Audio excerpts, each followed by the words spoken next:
Everything she loved was unbearable, and Medea, having left nothing behind but destruction, fled to Athens, leaving Jason to wallow in his sorrow and regret.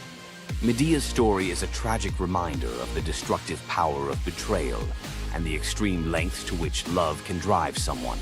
Sometimes love is not only blind, but it can also lead to devastation and vengeance. Does Medea's vengeance leave you thinking about the darkest side of love? Subscribe for more ancient Greek myths filled with twists, power, and passion. Imagine a woman so terrifying that a single glance from her could turn anyone into stone. Medusa, a name that echoes through history as a monster, a villain, and a symbol of pure horror. But what if everything you thought you knew about her was wrong? Medusa wasn't always a monster. Her story is one of betrayal, injustice, and a curse she never deserved. She wasn't born a villain. She was made into one by the gods themselves. But even as a victim, she found a way to turn her tragedy into power. Today, we'll unravel the myth of Medusa and discover the deeper truth behind her story. From her tragic origins to her transformation into a feared Gorgon, to her epic confrontation with Perseus. This is the tale of Medusa like you've never heard it before. Long before the snakes, before the curse, Medusa was a mortal woman of extraordinary beauty. She wasn't born a monster. She was born human, the daughter of the sea gods, Phorcys and Ceto. While her sisters, Stheno and Euryale, were immortal Gorgons, Medusa stood apart as the only mortal among them. But it wasn't her mortality that set her apart. It was her beauty. Medusa's golden hair, radiant complexion, and striking eyes captured the attention of everyone, even the gods. She served as a priestess in the temple of Athena, goddess of wisdom and war, vowing to remain pure and devoted to the goddess. This is where her life took a tragic turn. According to the myth, Poseidon, the god of the sea, became infatuated with Medusa. Overcome by desire, he pursued her relentlessly, and one fateful day he cornered her in Athena's temple. Medusa, defenseless, could not escape his wrath. But instead of protecting her, Athena turned her fury against Medusa. The goddess, enraged by the desecration of her temple, cursed Medusa for what had happened, punishing the victim instead of the perpetrator. Athena's curse transformed Medusa into a Gorgon, a being so hideous that no one could bear to look at her. Her golden hair turned into a nest of venomous snakes, and her eyes became so powerful that a single glance could turn living creatures to stone. This moment defined Medusa's new existence. Once revered for her beauty, she was now feared and hunted as a monster. But beneath the horror of her transformation lay a deeper question. Was Medusa truly cursed, or had she been given a weapon to defend herself in a world that had betrayed her? Medusa fled from civilization, retreating to a remote island where she lived in solitude. Here she came to terms with her new form and the terror it inspired. The snakes in her hair hissed constantly, and her reflection, once a source of pride, was now a weapon she couldn't dare to look at. But the world wouldn't let her rest. Tales of the monster of the island spread across Greece, and soon warriors came seeking glory by trying to slay her. None succeeded. Each challenger who entered her domain fell victim to her petrifying gaze, their bodies forever frozen in stone. Medusa's life became one of survival, fending off those who sought to destroy her while grappling with the isolation of her curse. She was trapped in a cycle of violence she didn't choose, but couldn't escape. As the years passed, Medusa's story became twisted. In the eyes of mortals, she was no longer the victim of a cruel curse, but a monster to be feared. The tragic young woman was lost to legend, replaced by the image of a terrifying villain. Enter Perseus, a young demigod with a destiny to fulfill. Tasked with bringing back Medusa's head as proof of his strength, Perseus embarked on a perilous journey to find her. But unlike the warriors before him, Perseus wasn't relying solely on his skill. He had the favor of the gods. Athena and Hermes provided Perseus with gifts to help him on his quest: winged sandals to fly, a reflective shield to avoid Medusa's gaze, and a sword sharp enough to cut through anything. Most importantly, he was given a magical bag to safely carry her severed head. Perseus's journey to Medusa's lair was filled with danger, but none compared to the final challenge, facing the Gorgon herself. When Perseus arrived, Medusa was sleeping.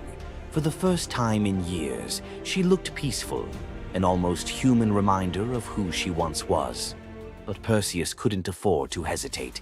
Using the reflective shield as a mirror, he avoided her petrifying gaze and struck with precision, severing her head in one swift motion. The blood that spilled from Medusa's neck gave birth to two incredible beings: Pegasus, the winged horse, and Chryser, a golden giant. Even in death, Medusa's body produced miracles, a testament to the power she had carried within her. Perseus carried Medusa's severed head back to Greece, where it became both a trophy and a weapon. Her gaze retained its power, turning enemies into stone, and Perseus used it to defeat his foes and protect his people. But Medusa's story didn't end with her death. Over time, her image transformed from that of a monster to a symbol of strength and defiance. Women, especially, began to reclaim her story, seeing her as a figure who resisted the gods and survived unimaginable betrayal. Today, Medusa is more than a mythological figure. She's an icon. Her face appears in art, literature, and even modern movements that challenge systems of power and oppression. But the question remains, was Medusa truly a monster, or was she a victim of a world that feared her power? Medusa's story is a reminder that myths are more than just tales of gods and heroes. They're reflections of human nature, of the injustices and triumphs we still see today. So, what do you think? Was Medusa a villain, or was she a misunderstood symbol of resilience? Leave your thoughts in the comments. Give this video a like if you found her story as fascinating as we did. And don't forget to subscribe to the channel for more deep dives into the myths and legends that continue to shape our world. Until next time, keep questioning, keep exploring, and keep looking beyond the seas. Punishment was brutal. Bound deep within a cavern, his body lashed to 3 jagged rocks with the entrails of his own son. Above him, a serpent hung poised, venom dripping relentlessly onto his exposed skin.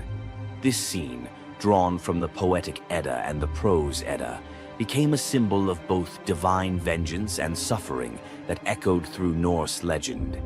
But the gods never counted on one presence: Sigyn, Loki's faithful wife. Her hands trembled as she knelt beside him, catching each drop of poison before it could sear his flesh. Her quiet devotion became a fragile shield against the god's wrath. Why did she choose loyalty over escape? The answer reveals a truth about love that endures even when the world itself seems lost to darkness. Yet before the cavern, before the venom and the silence, there was a betrayal that shook the heart of Asgard. Balder was the light of Asgard, cherished by gods and mortals alike. His laughter filled the halls, a warmth that even the golden apples of Idun could not rival. When ominous dreams began to trouble him, his mother Frigg, desperate to protect her son, secured oaths from every creature and object in existence never to harm him. All, that is, except the mistletoe, too slight, too innocent to warrant suspicion. Loki saw opportunity in what others dismissed. He fashioned a dart from that fragile branch and sought out Hoder, Balder's blind brother. "Here," Loki murmured, placing the weapon in Hoder's uncertain grasp, "let me guide your hand." The dart struck its mark. In an instant, Balder's light was snuffed out, his presence gone from the world. The gods stood in stunned silence, their joy shattered. Loki lingered in the shadows, the faintest smile on his lips, before slipping away unseen. The prose Edda tells us the pyre burned for 9 nights. Baldur's wife, Nanna, overcome with grief, cast herself onto the flames, her spirit entwined with his. The gods heaped treasures upon the funeral bier, Odin's ring Draupnir, Baldur's own ship Hringhorni, to honor him, but no offering could fill the void left behind. The air grew heavy with suspicion. As the smoke twisted skyward, word spread of an old woman whispering to Höder in the moments before the fatal blow. When Thor forced the truth from a trembling servant, silence fell like a shroud. Loki's name was not spoken, but its weight pressed upon every heart. The gods had tolerated his mischief, his clever lies, even the theft of Sif's hair. But this was different. The poetic Edda names him plainly: Loki, the guileful who brought it about, from which all misfortune came. Odin convened the gods to pass judgment. No mead flowed, no boasts rang out. The All-Father's single eye burned cold as he named Loki Oathbreaker and Kinslayer. Weapons gleamed in restless hands. Even gentle Friar's fingers tightened around his sword. Loki understood the gods' fury. He fled Asgard, his mind racing with schemes. As told in the prose Edda, he built a lodge in the mountains, doors on every side, always watching for his pursuers.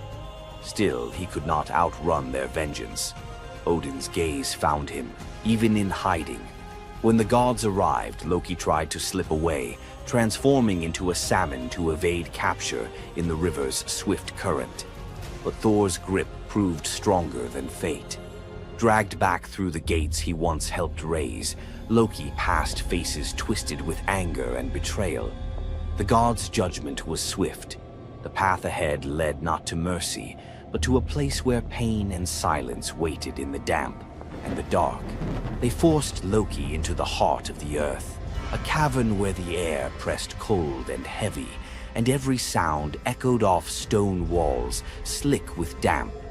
Water dripped steadily from above, each drop magnifying the hush that settled over the gods as they set to their grim task. The stench of venom lingered, sharp and persistent, mingling with the iron tang of old blood. Odin's single eye caught the flicker of Skadi's movement. A silent nod passed between them, sealing what would come next. 3 massive boulders, freshly gouged with holes, stood ready. The gods had not brought chains or rope. Instead, they made Loki's punishment a reflection of his own chaos. The prose Edda tells us they transformed one son, Vali, into a wolf who slew his brother, Nari. With the entrails of Nari turned to iron by the gods' will, they bound Loki fast, wrists, neck, thighs, and ankles locked tight against the unyielding stone. As the Völuspá declares, with the guts of his ice-cold son, the killer is bound.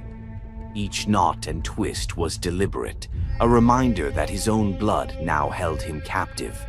The weight of the rocks pressed into his flesh, a constant ache that would never fade. Skadi stepped forward, her presence sharp as frost. In her hands, a serpent writhed, its fangs gleaming. She fixed the creature to a stalactite directly above Loki's face.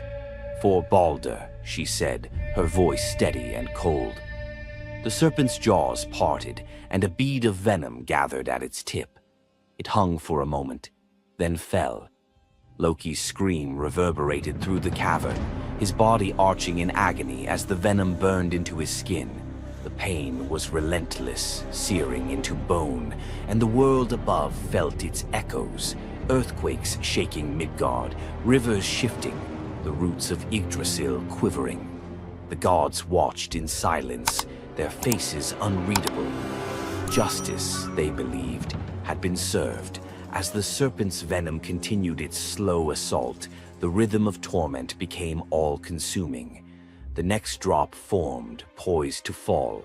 Then a figure emerged at the edge of the chamber, a woman, silent, a wooden bowl cradled in her hands. Sigin's arms were blistered, her sleeves stained, but her grip was unwavering as she stepped into the circle of pain. The cavern held its breath. Sigyn knelt, her presence a quiet defiance. The venom hissed into the bowl, wood darkening with each drop. The gods turned away, their judgment complete, but the story within the cavern was only beginning. The bowl rested in Sigyn's hands, its wooden sides polished by hours of silent endurance. She knelt on the cold stone, skirts bunched beneath her, and waited for the serpent's venom to fall. The first drops struck with a hiss, a thin wisp of smoke curling up as Loki's breath caught in his throat. She kept her gaze fixed on the bowl, her resolve anchored by the rhythm of her task. Time unraveled in the cavern, marked only by the relentless cadence of the venom. Drip, catch. The liquid sizzled as it struck the wood, the heat seeping through Sigyn's calloused palms. Each shift of her grip was subtle, a quiet adjustment to keep the bowl steady as her arms ached. Above, the serpent's shadow twisted over the stone, its coils unmoving, its venom gathering in slow, deliberate drops.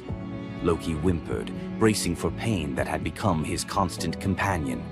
The sound of his dread was sharper than his cries. The air hung heavy with the stench of scorched flesh and the metallic sting of poison. The darkness pressed in, broken only by the faint glimmer of Sigyn's tears as they mixed with venom in the bowl, each drop a testament to her resolve. The silence between drops was punctuated by Loki's ragged breaths and the distant echo of water dripping from the cavern walls. Sigyn's world narrowed to the weight in her arms and the threat above. The bowl filled, the venom rising perilously close to the rim. Sigyn's muscles trembled, but she did not let her grip falter. When at last the bowl brimmed, she had no choice but to turn away. In that brief moment, as she emptied the venom onto the rocks, Loki's body convulsed, his scream raw and unrestrained. The poison ate into the stone, leaving blackened scars as Sigyn hurried to wipe the bowl clean and return to her vigil. For time beyond reckoning, Sigyn remained. The myth offers no window into her thoughts, only the image of her kneeling, unwavering as Loki's mind splintered under the weight of his agony. Was she remembering laughter in sunlit halls, or simply unable to imagine leaving him alone in the dark? The venom's rhythm never changed. The bowl would fill. Loki would suffer. Sigyn would endure. In the hush that followed each scream, a question lingered, one that neither gods nor mortals could answer. Love in the dark was never simple. While the gods turned away, Sigyn remained, her presence reshaping the meaning of Loki's punishment. His betrayals had echoed through Asgard, yet her loyalty was a force the gods never expected. The Eddas offer no window into Sigyn's thoughts, recording only her actions. Blistered hands, a steady bowl, venom caught before it could sear flesh. This silence leaves space for us to wonder. Was it love that held her there, or a deeper sense of duty, something older and more enduring than the gods' own laws? Loki, once the master of deception, now depended on the mercy of the one he had so often left in the shadows. When the bowl overflowed and Sigyn turned away, each drip crept like fire through him, twisting his features in agony. His eyes, when they met hers, flickered with both gratitude and resentment. He needed her, but the venom's torment mingled need with bitterness. Still, Sigyn returned every time, catching the next drop before it could fall. The myths do not say what passed between them in those moments, only that she stayed, her resolve unbroken. Scholars often call Sigyn the embodiment of loyalty, the ultimate symbol of spousal devotion. Yet, her sacrifice was more than an act of love. It was a quiet rebellion. By kneeling in the cavern, she defied the gods' vision of justice. Odin had crafted Loki's punishment to be absolute, to break him alone in the dark. Sigyn's refusal to abandon her husband became a shield, her presence a silent protest that denied the gods complete victory. The Eddas never assign her a motive, leaving modern readers to fill the silence with their own questions and interpretations. Was her endurance an act of compassion or a challenge to the order imposed by the gods? Each drip marked the passage of time, each bowlful a measure of suffering and steadfastness. Loki's laughter, once quick and sharp, faded into broken gasps. His words, sometimes curses, sometimes pleas, found no purchase. Sigin's hands grew raw and ruined, but she did not falter. The cycle of pain and mercy continued, unbroken. In the end, it was not just Loki who endured the god's punishment. Sigin's vigil transformed it, turning isolation into a shared ordeal. In the darkness, her silent defiance and unwavering love became part of the myth, a testament to the power of presence, even when the world has turned away. Sigin's vigil stands as one of Norse myth's quiet marvels, a steady presence in the shadows, her strength measured not in battle, but in endurance beside the one the gods condemned. As Loki writhed beneath the venom's relentless burn, Sigin's hands never wavered. The Eddas remember her not for words or deeds of glory, but for the silent rhythm of her care. Her story reminds us that sometimes love endures in darkness. Sigin's vigil continues until the twilight of the gods, Ragnarok, whenever that may come. Would you have stayed? If Sigin's silent strength moved you, let us know in the comments or share your favorite Norse hero below. You've heard of a goddess whose beauty was unmatched. But what if I told you that her beauty wasn't what it seemed? In fact, her allure led to some of the darkest consequences in ancient myth. This goddess, adored by many, held the power to captivate anyone with a mere glance. She was so beautiful that her charm could sway the gods, kings, and mortals alike. But this beauty came with a deadly price. The goddess we're talking about is none other than Aphrodite, the Greek goddess of love and beauty. While she is often depicted as the epitome of grace, sensuality, and allure, her beauty was more of a curse than a gift. Aphrodite's powers extended beyond just physical beauty. Her charm was irresistible, but it came at a cost. Her very presence could bring turmoil. Many heroes and kings fell victim to their obsession with her. Take Paris, for instance. His decision to choose Aphrodite as the fairest of the goddesses set in motion the events that led to the Trojan War. His desire for her beauty caused the death of thousands and the fall of Troy. But Aphrodite's beauty didn't just destroy men, it could break gods too. The tale of her and Ares, the god of war, exemplifies this. While Aphrodite was married to Hephaestus, the god of blacksmiths, her passionate affair with Ares led to chaos among the gods. Her beauty wasn't just about attraction, it caused jealousy, betrayal, and ultimately destruction. Despite her dazzling appearance, Aphrodite was also a figure of deceit and destruction, proving that beauty, when it holds such power, can be dangerous. It's no wonder the ancient Greeks warned that appearances can be deceiving. Aphrodite's beauty may have dazzled the world, but her story teaches us that sometimes what's on the surface can mask a much darker reality. So, was Aphrodite's beauty a blessing or a curse? The myths suggest that beauty, when wielded by the gods, is never what it seems. If you want to uncover more hidden truths about gods and goddesses from the ancient world, hit that subscribe button. There's so much more to explore in these captivating stories of the past. Ever wondered what it would be like to walk through the ancient world and encounter mythical creatures from Greek mythology? Get ready to meet the beasts that shaped legends. In Greek mythology, creatures were more than just beasts. They were symbols of the forces of nature, God's will, and humanity's struggle with the unknown. From the terrifying Minotaur lurking in the labyrinth to the mesmerizing sirens luring sailors to their doom, these creatures were as captivating as they were dangerous. The mighty Hydra, with its multiple heads that regrew each time they were cut off, was a symbol of unstoppable power. The Cerberus, the three-headed dog guarding the gates of the underworld, represented the barrier between life and death. But not all mythical creatures were monsters. The graceful Pegasus, a winged horse born from the blood of Medusa, symbolizes freedom and the pursuit of the heavens. These creatures still live on in our stories, haunting the shadows of ancient Greece and whispering through the winds of time. Which Greek mythological creature fascinates you the most? Share your thoughts and don't forget to subscribe for more legendary tales from Greek mythology. Imagine having a wish so powerful that everything you touch turns to gold. Sounds like a dream, right? But for King Midas, this dream turned into a nightmare. Let's dive into his tragic story.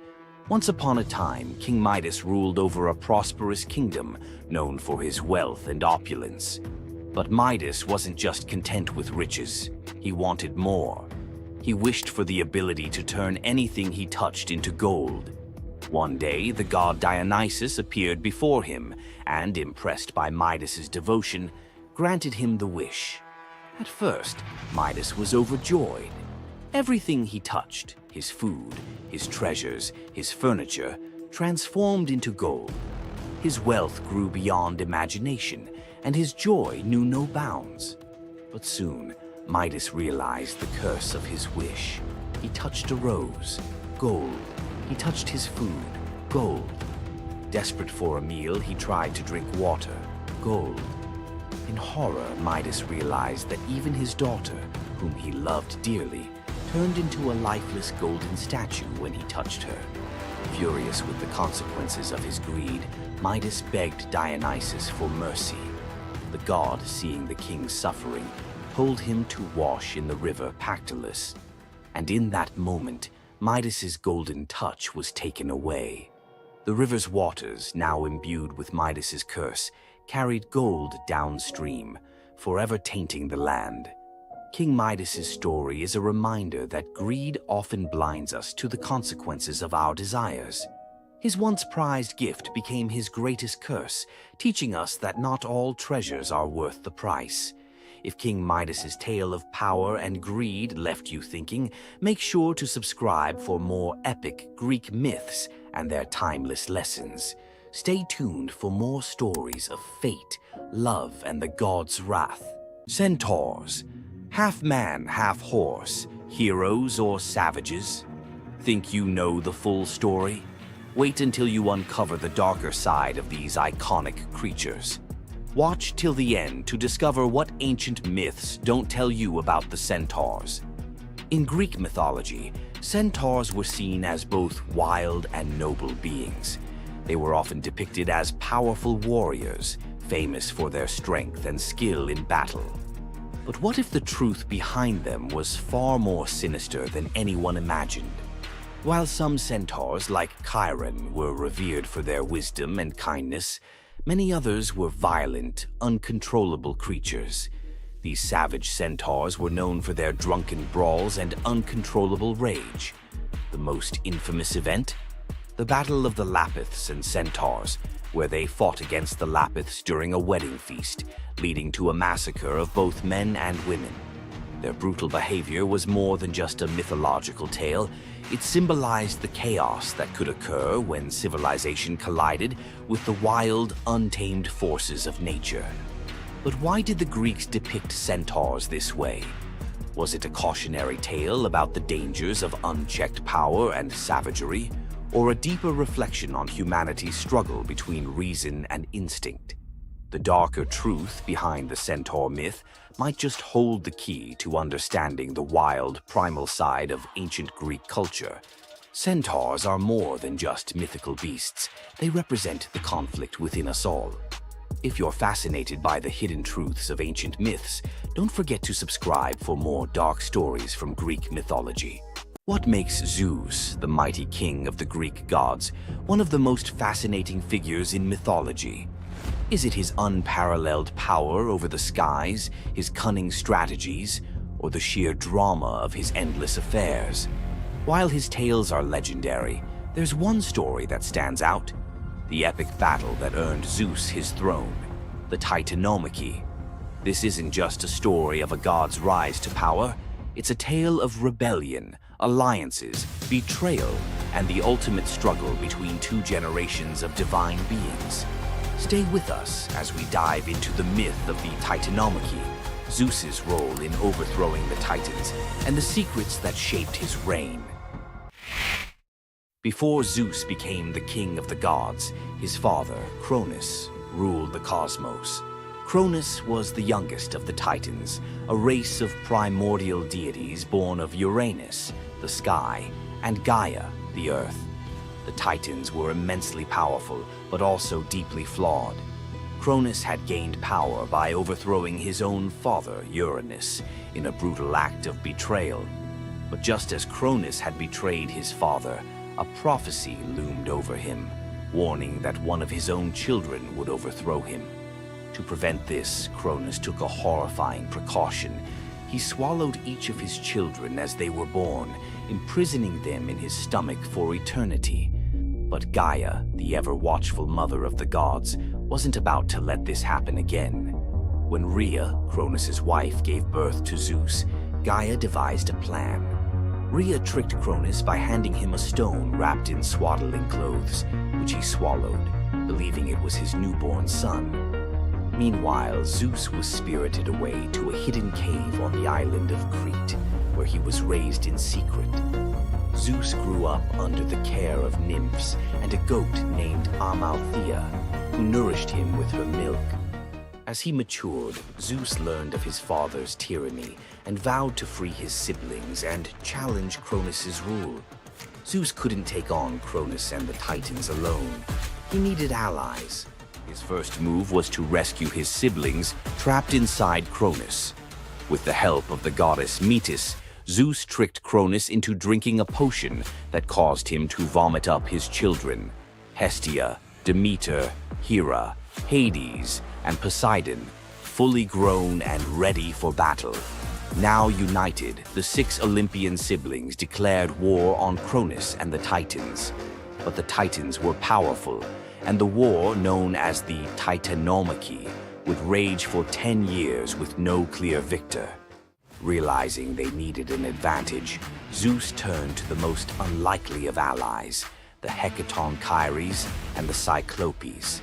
These were monstrous children of Gaia and Uranus, imprisoned in Tartarus by Cronus out of fear of their immense power.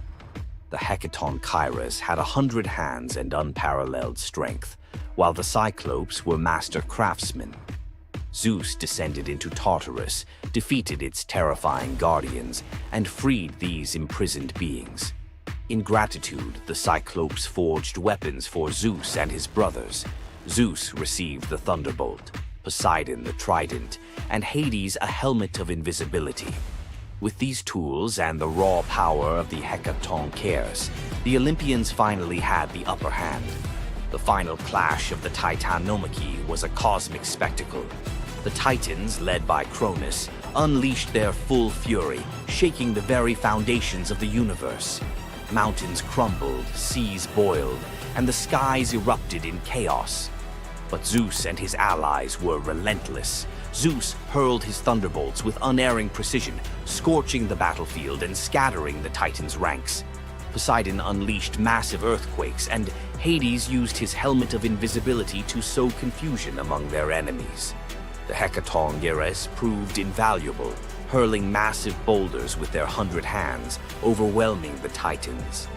One by one, the Titans fell, their immense power no match for the combined might of the Olympians and their allies. Cronus was the last to fall. Zeus struck him down with a thunderbolt so powerful that it split the skies. With Cronus's defeat, the Titanomachy was over.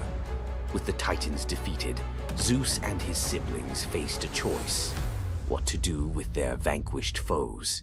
In a move both strategic and ruthless, Zeus imprisoned the Titans in Tartarus, deep within the underworld, where they would remain for eternity under the watchful eye of the Hecatonchires.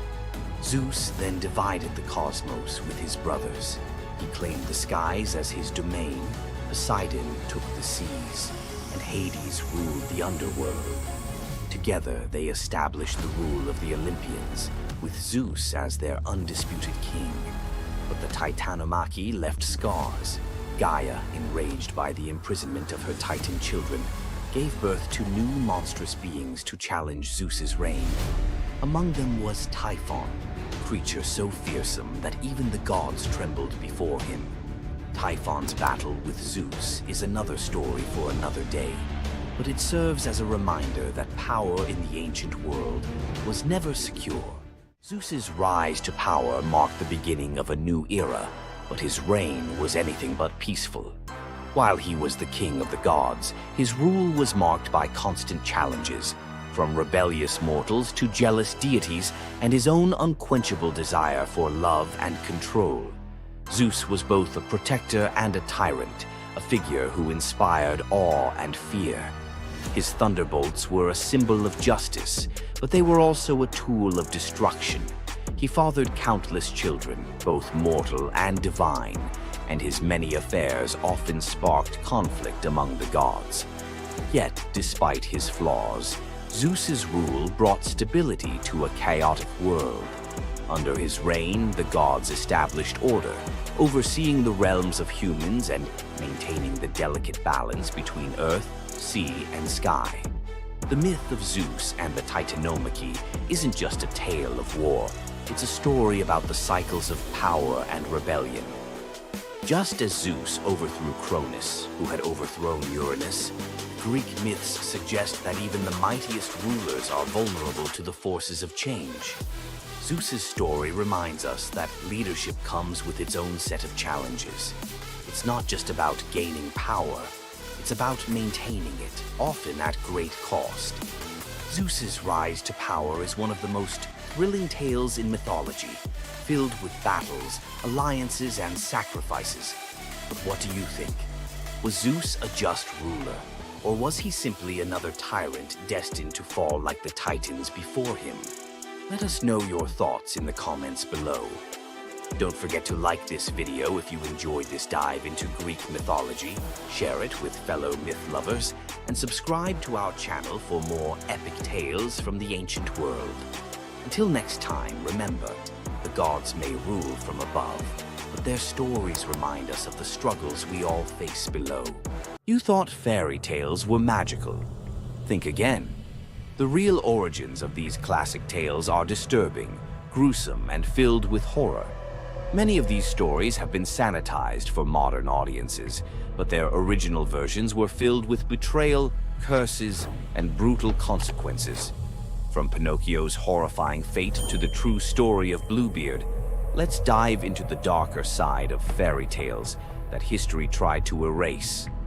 Fairy tales weren't always about happily ever after.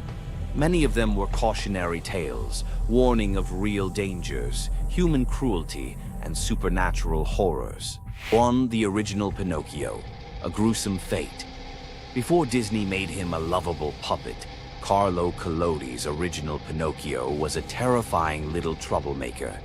Instead of learning his lesson, he was hanged from a tree by a group of bandits, left to suffocate as a punishment for his misdeeds. 2. Bluebeard, the serial killer's tale. Bluebeard was not a misunderstood nobleman. He was a full-blown serial killer. In Charles Perrault's version, Bluebeard marries multiple women and forbids them from entering one locked room. When his latest wife disobeys, she discovers the corpses of his past wives hanging from hooks. He nearly kills her too, but she's saved at the last second by her brothers.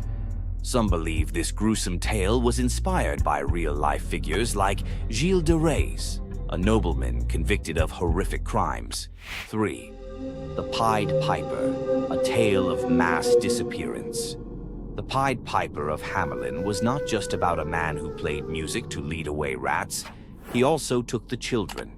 In some versions, the town refuses to pay him for his services, so he takes revenge by luring all of their children into a cave, where they are never seen again. Historians believe this could be based on a real event, where an entire group of children from Hamelin mysteriously vanished in the Middle Ages. 4. Rumpelstiltskin, a vengeful trickster. In the original versions of Rumpelstiltskin, when the young queen guesses his name, he doesn't just leave. He flies into a rage so intense that he tears himself in half. In some versions, he stomps on the ground in fury, falling into a pit and disappearing forever. His obsession with taking the queen's child has led some to believe he wasn't just a trickster, but something far darker. 5. The Robber Bridegroom, a wedding night nightmare. This lesser-known grim tale tells the story of a young woman forced to marry a wealthy man. Suspicious of her husband-to-be, she follows him to his home, only to discover that he and his band of robbers murder and eat women. She watches in horror as they butcher a young girl, cutting her into pieces. Luckily, she escapes and exposes them, leading to their execution. 6. The Juniper Tree, a tale of cannibalism and revenge. One of the most horrifying grim fairy tales, The Juniper Tree tells of a stepmother who decapitates her stepson, cooks his body, and feeds it to his unsuspecting father. The boy's sister buries his bones under a juniper tree, and from the tree the boy returns as a vengeful spirit, transforming into a bird and dropping a millstone on his stepmother, crushing her to death. 7.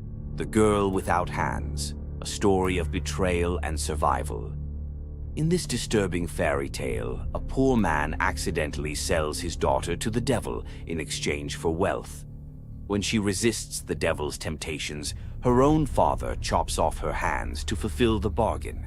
Eventually, she escapes, gains magical silver hands, and finds a happier fate, but not before enduring unimaginable suffering. Why were these stories so disturbing? Fairy tales weren't just for children. They were warnings, morality lessons, and sometimes outright horror stories meant to instill fear and obedience. Over time, many of them were altered, softened, or rewritten to make them more acceptable. Which of these dark fairy tales shocked you the most? Want to uncover more forgotten stories and chilling legends? Subscribe now and dive into the forgotten history of fairy tales. Hor, the thunder god, woke up to find his greatest nightmare had come true. Mjolnir, his mighty hammer that could level mountains and control lightning itself, was gone. Without it, the thunder god was powerless, vulnerable, and mocked. The weapon that defined his very identity as protector of Asgard had vanished without a trace. But what happened next would humiliate him more than any defeat in battle. To get his hammer back, Thor would have to do something that went against every fiber of his warrior identity. You won't believe the disguise he ends up in. It all began on what should have been an ordinary morning in Asgard.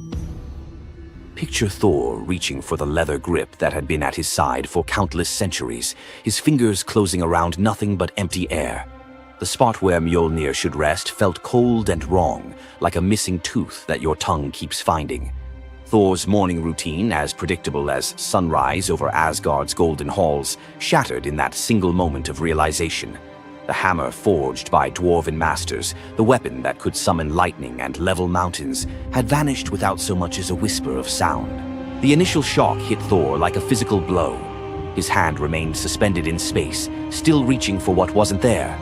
Then panic crept in, cold and relentless. He let out a blood-curdling roar of sheer rage, the whole palace trembling.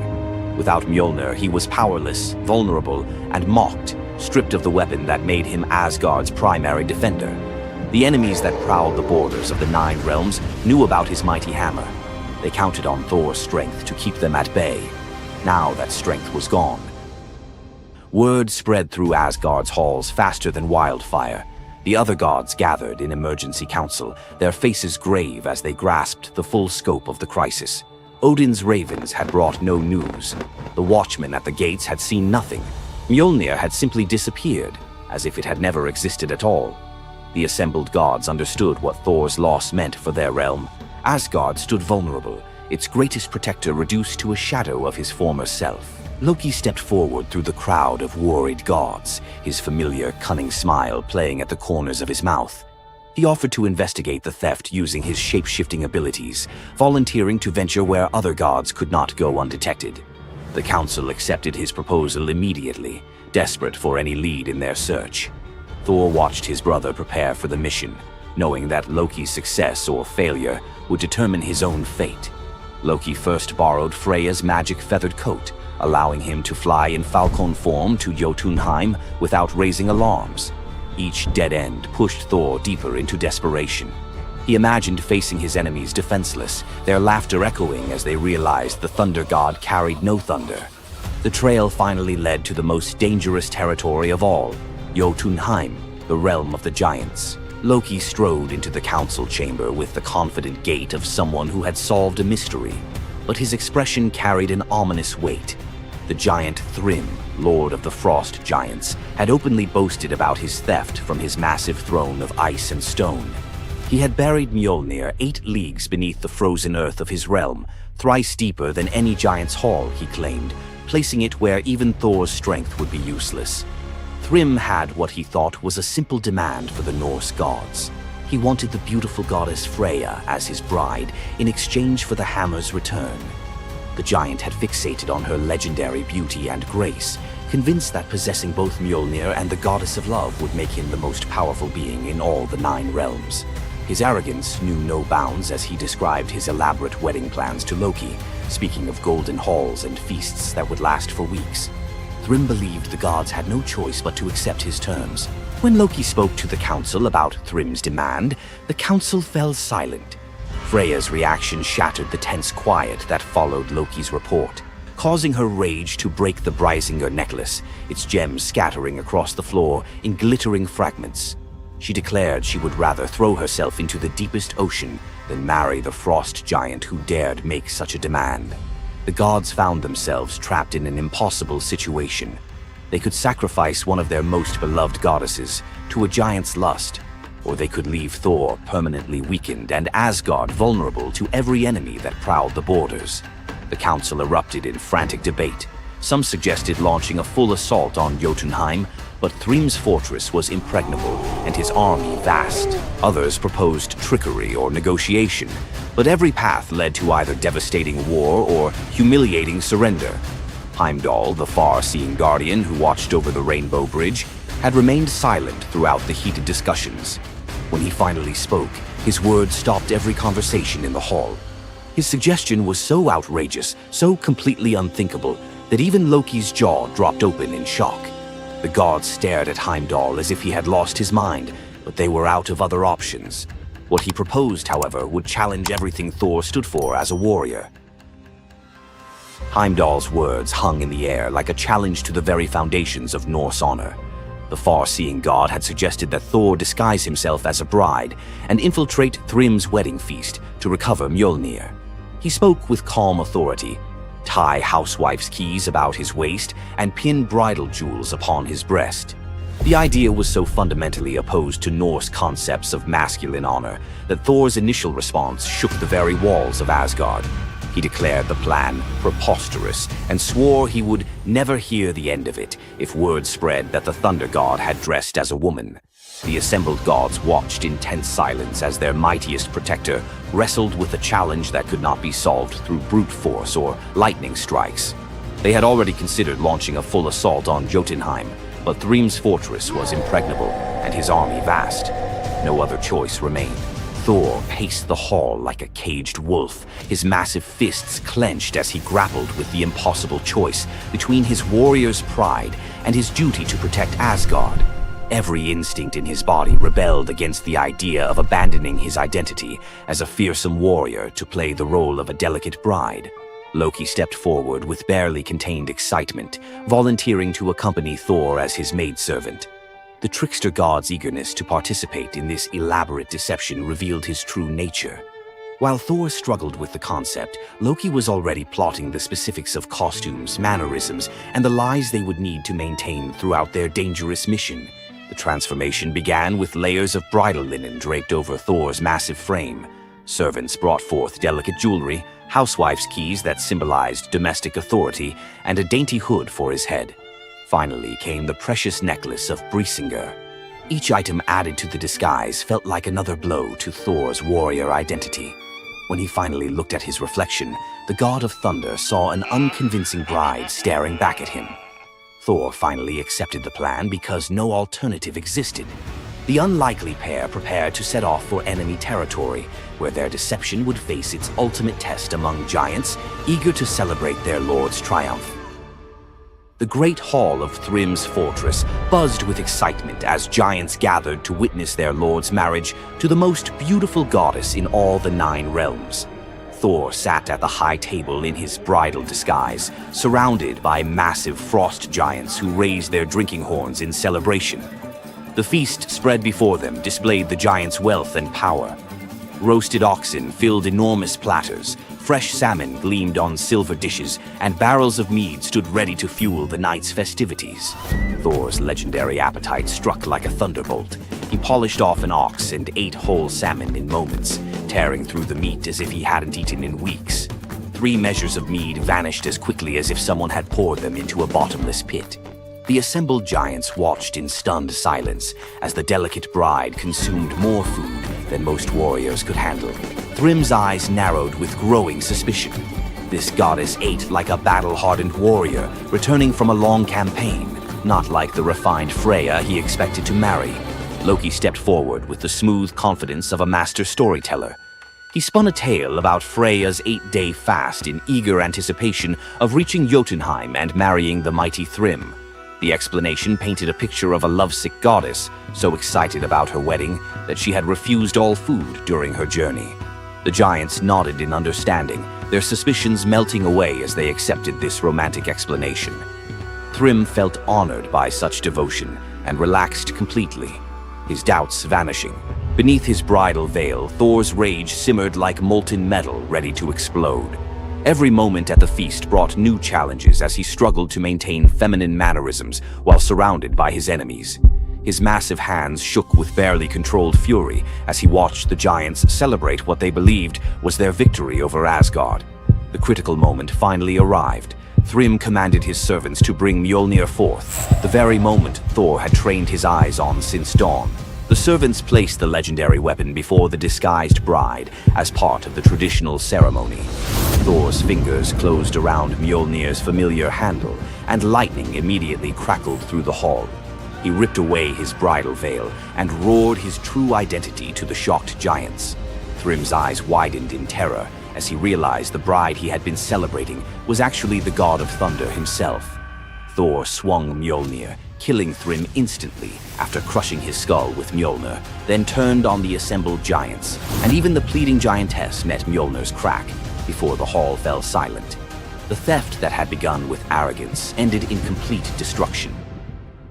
This tale reveals how even the mightiest heroes must sometimes sacrifice their pride to protect what matters most. Back in Asgard, the Aesir never spoke of the bearded bride again, though a few still hide a smirk when Thor raises Mjolnir. And we end this story with a very valuable lesson. Never steal Thor's hammer. And if you're going to, don't make him dress like a woman.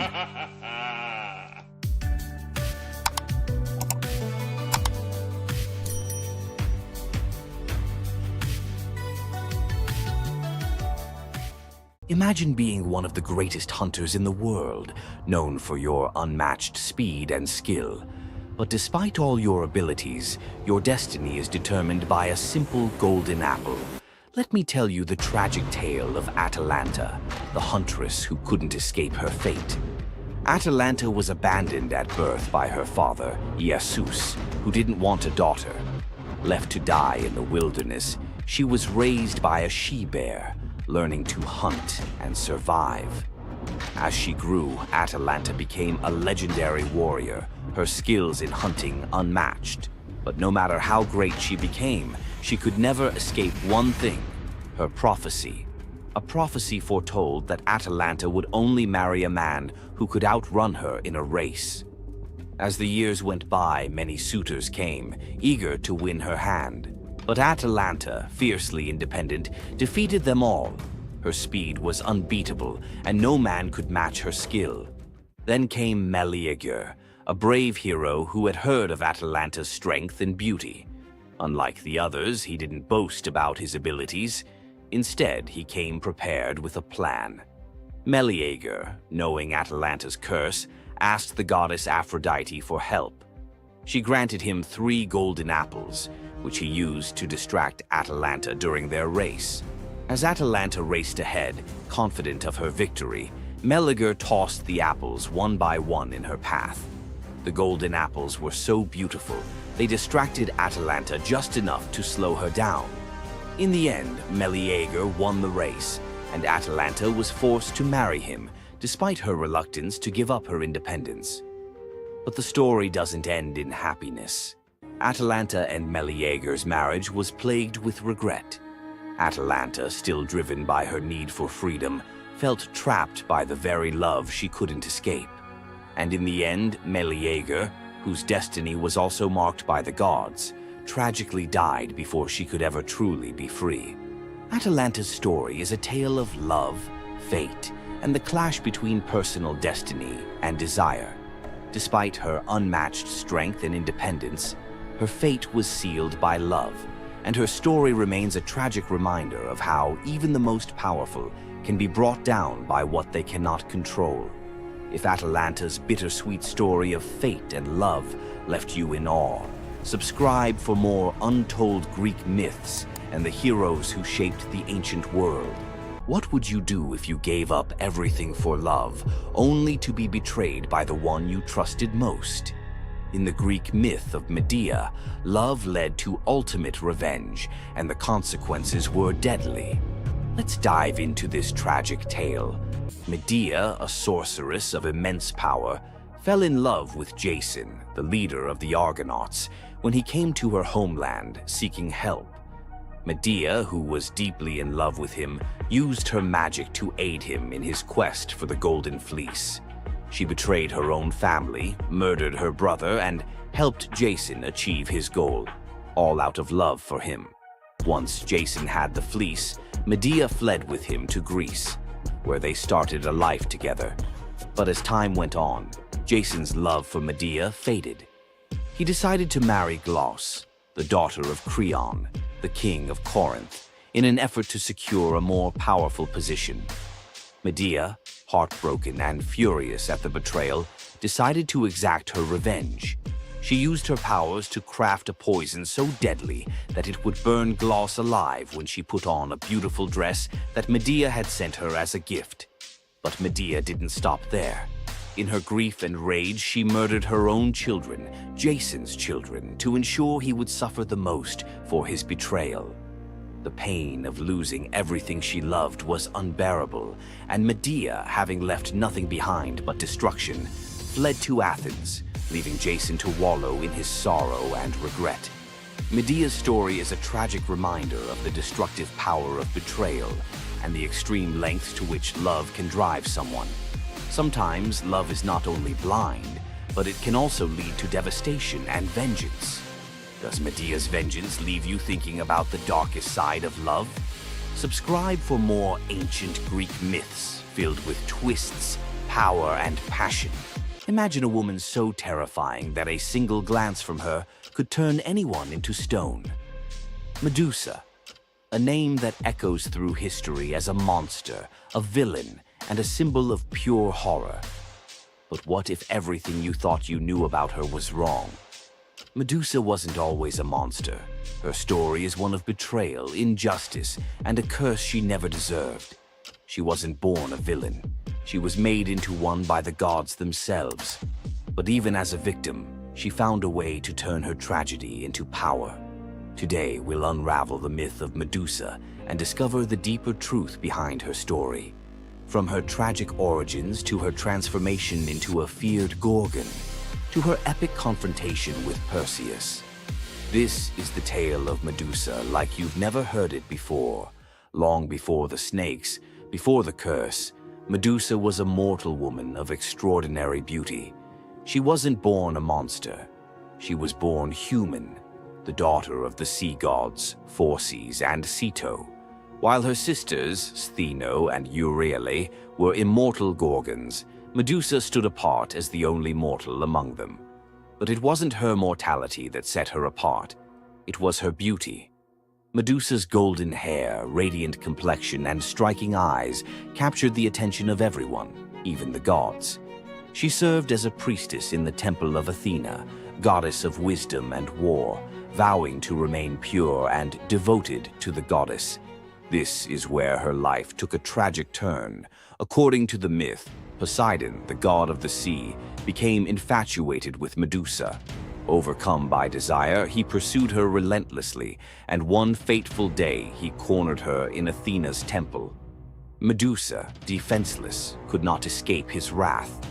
But instead of protecting her, Athena turned her fury against Medusa. The goddess, enraged by the desecration of her temple, cursed Medusa for what had happened, punishing the victim instead of the perpetrator.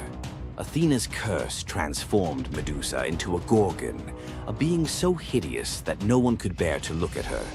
Her golden hair turned into a nest of venomous snakes, and her eyes became so powerful that a single glance could turn living creatures to stone. This moment defined Medusa's new existence.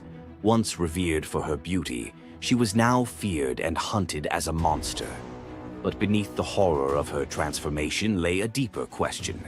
Was Medusa truly cursed, or had she been given a weapon to defend herself in a world that had betrayed her? Medusa fled from civilization, retreating to a remote island where she lived in solitude. Here she came to terms with her new form and the terror it inspired. The snakes in her hair hissed constantly, and her reflection, once a source of pride, was now a weapon she couldn't dare to look at. But the world wouldn't let her rest.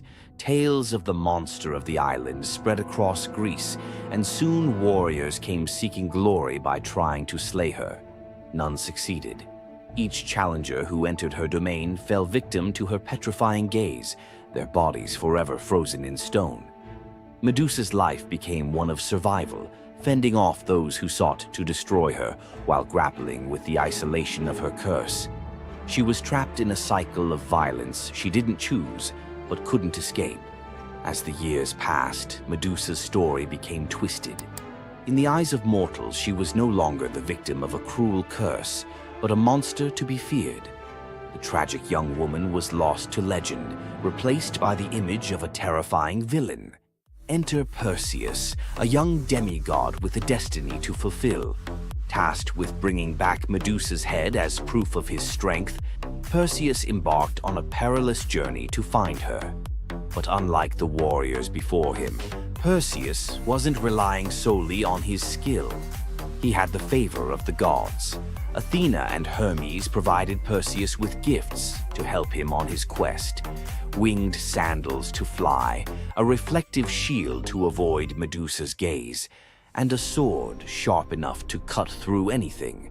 Most importantly, he was given a magical bag to safely carry her severed head.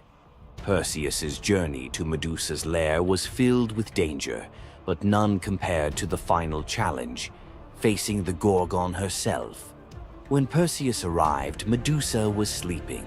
For the first time in years, she looked peaceful, an almost human reminder of who she once was. But Perseus couldn't afford to hesitate. Using the reflective shield as a mirror, he avoided her petrifying gaze and struck with precision, severing her head in one swift motion. The blood that spilled from Medusa's neck gave birth to two incredible beings, Pegasus, the winged horse, and Chryser, a golden giant. Even in death, Medusa's body produced miracles, a testament to the power she had carried within her. Perseus carried Medusa's severed head back to Greece, where it became both a trophy and a weapon. Her gaze retained its power, turning enemies into stone, and Perseus used it to defeat his foes and protect his